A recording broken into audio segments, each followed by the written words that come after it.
Guard system പിൻവലിക്കുക. ഇൻകുലാബ് സിന്ദാബാദ്. എംപ്ലോയീസ് കോൺഫെഡറേഷൻ സിന്ദാബാദ്. എംപ്ലോയീസ് കോൺഫെഡറേഷൻ സിന്ദാബാദ്. തൊഴിലാളികളെ ഒറ്റപ്പെടുത്തുക. തൊഴിലാളികളെ ഒറ്റപ്പെടുത്തുക.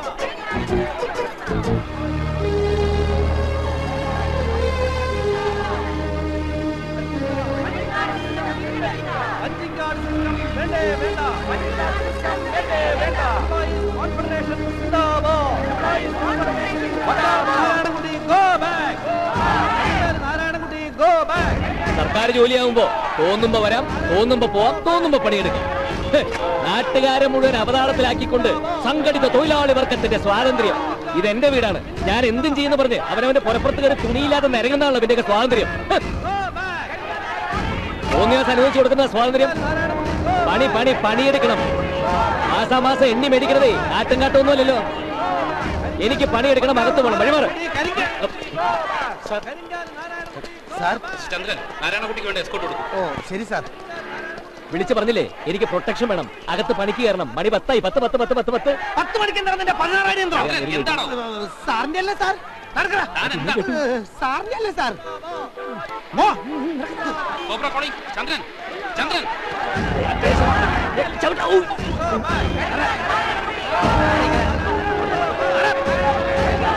സാറേ പോവാൻ പറ്റുന്ന ഇയാളുടെ വയറ് വയറ് മാറ്റി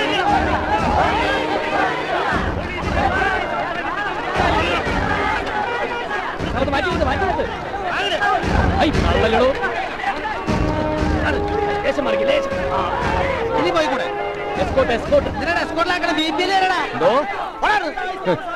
സാറേ മൂന്നാർ ഓപ്പണാണ്.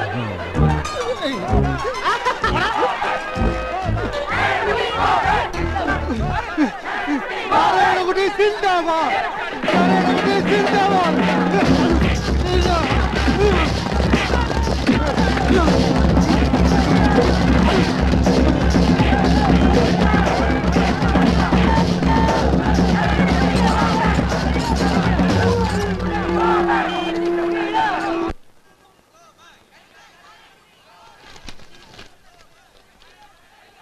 അയ്യോ സോറി കേട്ടോ സാറ് ഇരിക്കുക. കുഴപ്പമില്ല. അയ്യോ ഡ്യൂട്ടിയാണെന്ന് അറിയാം, എന്നാലും പ്ലീസ് എനിക്ക് വേണ്ടി പ്ലീസ് പ്ലീസ്. ഓ നിങ്ങളോടും കൂടിയാ. അവിടെ ഇവിടെ കിടന്ന് അഡ്ജസ്റ്റ് ചെയ്തിരിക്കും പ്ലീസ്. ആ ബി കംഫർട്ടബിൾ.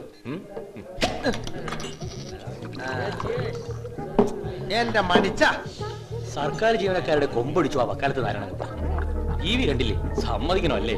ലിസ്റ്റിൽ അടുത്ത അടി പോലീസ് ഡിപ്പാർട്ട്മെന്റ്. അത് കിട്ടുമ്പോ നേരെയാവും. പോലീസുകാരൻ അടിക്കാൻ അറിയില്ല.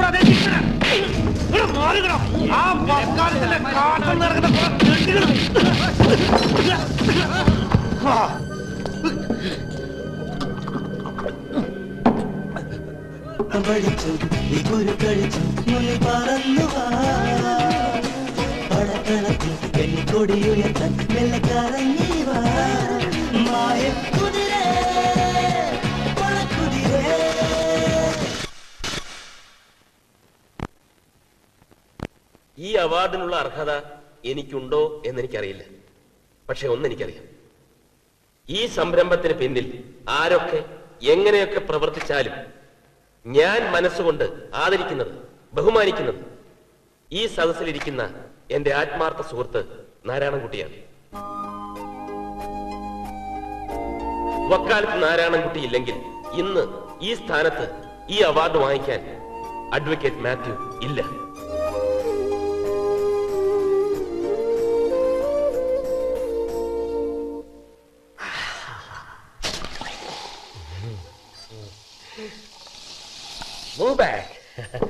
ഞാൻ എന്നെ ശരിക്കും ഒന്ന് കാണട്ടെ.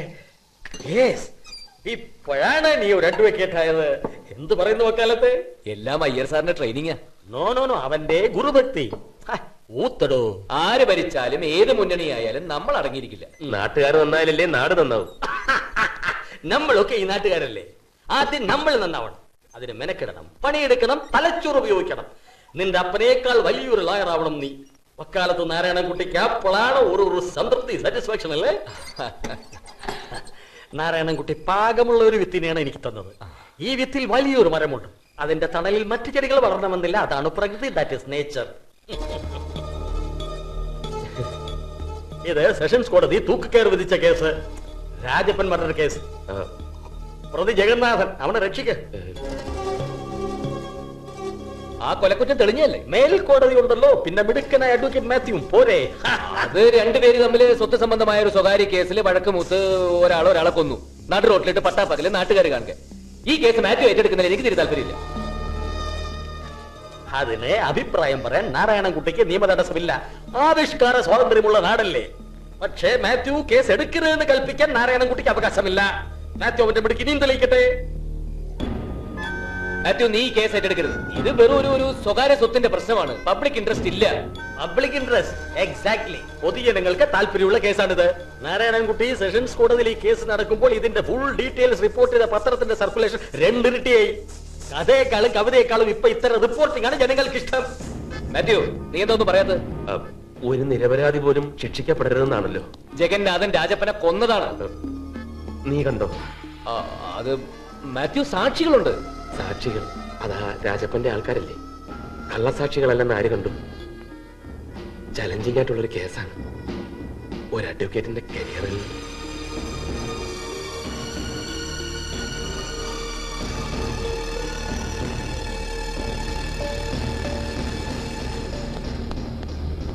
ദ്രോണാചാര്യർ അർജുനനെ അമ്പെയ്യാനല്ല പഠിപ്പിച്ചത്. പിന്നെയോ ഞാൻ പിന്നോട്ട് വലിക്കാനാണ്.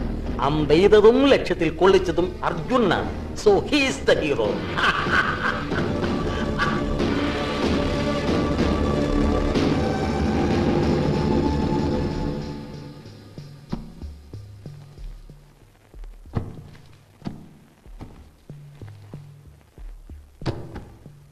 നന്നായി. അഡ്വക്കേറ്റ് മാത്യു നേരുപറമ്പിൽ കക്ഷികളുടെ സൗകര്യാർത്ഥം വീട് മാറുന്നു. പത്രത്തിൽ കൊടുക്കണോ? നീ എന്താ ഒരുമാതിരി രാവിലെ മുതൽ ഊതാൻ തുടങ്ങിയാണല്ലോ.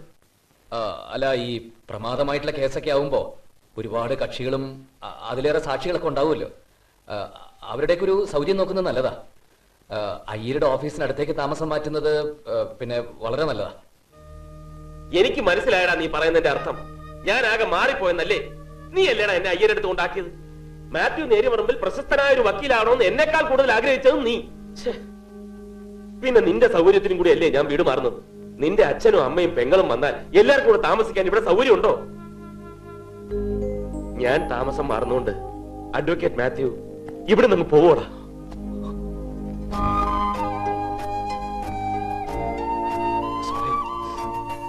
ഞാനൊന്നും ആലോചിക്കാതെ പറഞ്ഞു പോയതാ. പെട്ടെന്ന് നീ പോണ ടെൻഷനില്. It's all right. ഇനി ഇങ്ങനെ ലോജിക് ഇല്ലാതെ ആലോചിക്കരുത്. നേരത്തിന് ബസ് സ്റ്റാൻഡിലെത്തണം.